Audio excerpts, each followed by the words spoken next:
भगवान श्री राम का मंदिर अयोध्या में बनकर तैयार हो चुका है, लेकिन अभी कुछ ऐसी चमत्कारी घटना सामने आई है जिसे देखकर हर कोई हैरान है। जो गिद्ध पिछले कई सालों से लुप्त जैसे हो गए थे, हमें कहीं नजर नहीं आ रहे थे, अचानक अयोध्या के अंदर बड़ी संख्या में गिद्धों का झुंड पहुंच गया है। कई लोग उन्हें साक्षात जटायु कह रहे हैं, जो भगवान श्री राम के मंदिर की प्राण प्रतिष्ठा में शामिल होने के लिए आए हैं। लोगों को हैरानी इसलिए हो रही है क्योंकि जो गिद्ध की प्रजाति विलुप्त होने की कगार पर थी, साल 2000 के बाद इतनी संख्या में कहीं पर भी नजर नहीं आए और इतनी बड़ी संख्या में अयोध्या पहुंच जाना वाकई में भगवान श्री राम का ही चमत्कार है। और यह खबर जब मीडिया के अंदर पहुंची तो सब जगह भगवान श्री राम के चमत्कार की चर्चा होने लगी। इस चमत्कार को आज साइंटिस्ट भी मान रहे हैं। आज के इस वीडियो में भगवान श्री राम के मंदिर बनते वक्त हुए चमत्कार बताएंगे, जिसे सुनकर आप भी चौंक जाएंगे। आखिर क्यों नेपाल से दो जो विशाल शिलाएं लाई गई थी, जो भगवान श्री राम की मूर्ति बनाई जानी थी, लेकिन उससे मूर्ति का न बनना, उसके जगह पर दूसरे पत्थरों को लगाया जाना। तो चलिए आइए वीडियो को शुरू करते हैं। उससे पहले कमेंट में जय श्री राम जरूर लिख दें।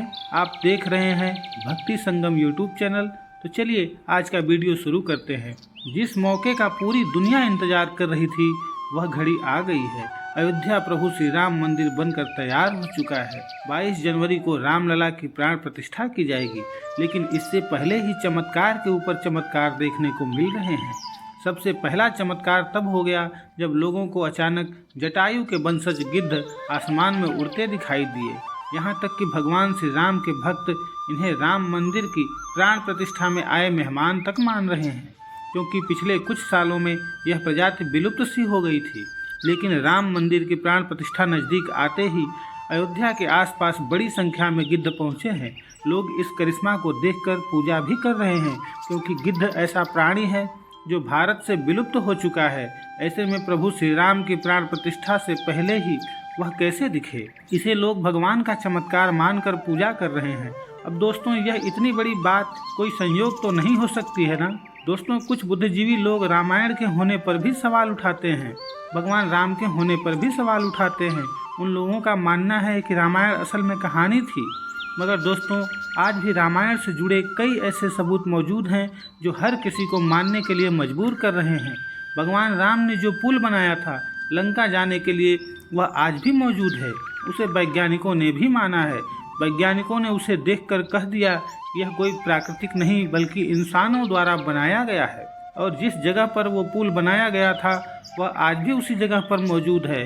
उस समय भगवान श्री राम ने अपने चमत्कार से पत्थर को पानी के अंदर तैरा दिया था और उन तैरते हुए पत्थरों पर कदम रख करके वानर सेना लंका में गई थी।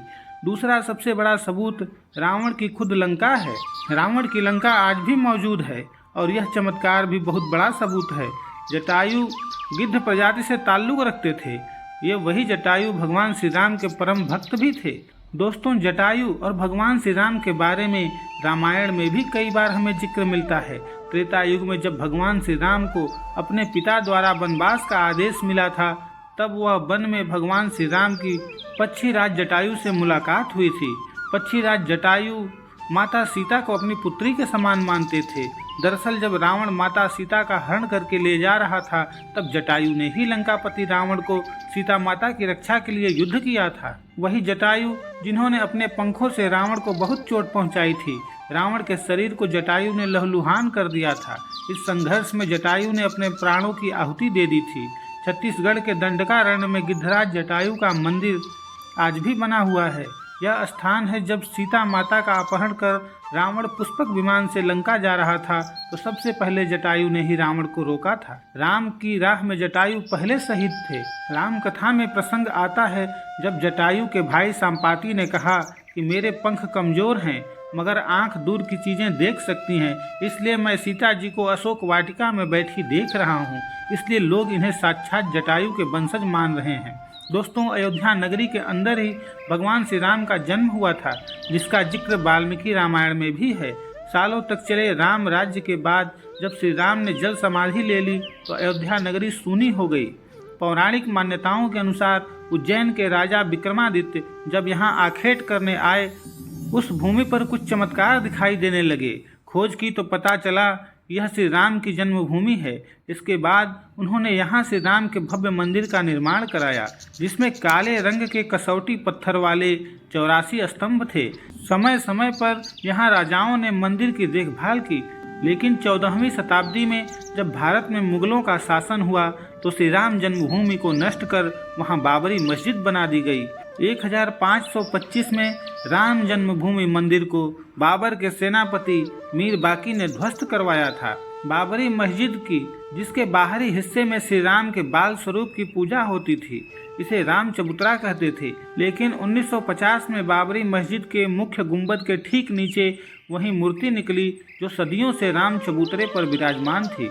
बाबरी मस्जिद और राम जन्मभूमि मंदिर पर सालों चले विवाद के बाद आखिरकार श्री राम की अपनी जन्म स्थान पर प्राण प्रतिष्ठा हो रही है। आखिर अयोध्या में भगवान श्री राम की मूर्ति बनाने के लिए नेपाल से 2 विशालकाय पत्थरों को लाया गया था।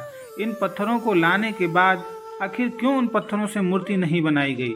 ऐसी क्या वजह थी कि नेपाल के उन 2 पत्थरों की जगह दूसरे पत्थरों का इस्तेमाल किया गया? दरअसल राम मंदिर के निर्माण का काम पूरा होने के बाद गंडक नदी के तट से 2 शिलाएं अयोध्या लाई गई थी। इन दोनों शिलाओं का वजन 14 टन और 27 टन था। शुरुआत में इन शिलाओं से राम मूर्ति बनाए जाने की बात सामने आई थी, लेकिन पता चला कि इन शिलाओं को राम मूर्ति बनाने के लिए उचित नहीं पाया गया। आई खबरों के मुताबिक कुछ संतों का मानना था कि इन पत्थरों को मूर्ति निर्माण में इस्तेमाल नहीं कर सकते, क्योंकि गंडक नदी की काली चट्टानों को तोड़ा नहीं जाना चाहिए, क्योंकि वे शालिग्राम के बराबर हैं। हालांकि अयोध्या पहुंचे नेपाली प्रतिनिधियों के मुताबिक इन शिलाओं की तकनीकी जांच के बाद मूर्तिकारों ने कहा कि ऐसी शिला से मूर्ति तराशना संभव नहीं है। इसके बाद दूसरे पत्थरों से मूर्तियां बनाई गईं।